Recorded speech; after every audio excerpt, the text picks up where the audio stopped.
ఇదొచ్చేసి నిన్నటి mini vlog అండి. నేను ఈవినింగ్ అరౌండ్ 6 o'clock అనుకుంటాను.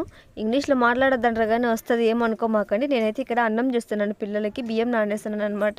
ఈవినింగ్ ఒక పావు వండితే మార్నింగ్ ఒక పావు అనమాట, సరిపోతుంది. ఇంకా మాకు 2 పావులు అయితే ఇంకా ఆ డే ఫినిష్ అయిపోతుంది. ఇంకా నెక్స్ట్ వచ్చేసి మా వాడు చూడండి కత్తి తీసుకున్నాడు, నన్ను చంపేస్తాడంట. ఎందుకంటే నేను అన్నం పెట్టలేదంట. ఏం చేయాలి చెప్పండి, బియ్యం నానేస్తాను అప్పుడు. ముందు వండితే చల్లగా అయిపోతుంది, అప్పటికప్పుడు వండితే వాడేమో ఇట్లా చేస్తాడనమాట. వాడికి తీసుకోకుండా దాచిపెట్టినాను అనమాట, అది పక్కనది. ఇక్కడైతే నేను మార్నింగ్ సామాన్లు కడిగినాను కదా, నీళ్ళన్నీ ఒడిసిపోవాలనేసి స్టాండ్ అనేది అక్కడే పెట్టాను. లేదంటే అంతా స్టాండ్ ఎత్తుకుంటే నీళ్ళు కారుకుంటూ వస్తాయన్నమాట కిందికి. నెక్స్ట్ అయితే ఇంకా నేను కౌంటర్ టాప్ అయితే క్లీన్ చేసుకుంటున్నాను. ఇక్కడ కింద బండల మీద వాటర్ పడింటే అది కూడా క్లీన్ చేసేసుకుంటున్నాను. ఆ తర్వాత కొన్ని సామాన్లు మిగిలిపోయాయండి. ఇంకా మధ్యాహ్నం నీళ్ళు వస్తుంటే అవి వదిలిపెట్టేసినాను. నీళ్లు బట్టి ఆ తర్వాత బట్టలు ఉతికేసరికి లేట్ అయిపోయింది. నీళ్ళు సరిగా రావట్లేదు, అందుకే ఈ పని ఇడిచిపెట్టైనా ఆ పని చేయాల్సి వచ్చింది.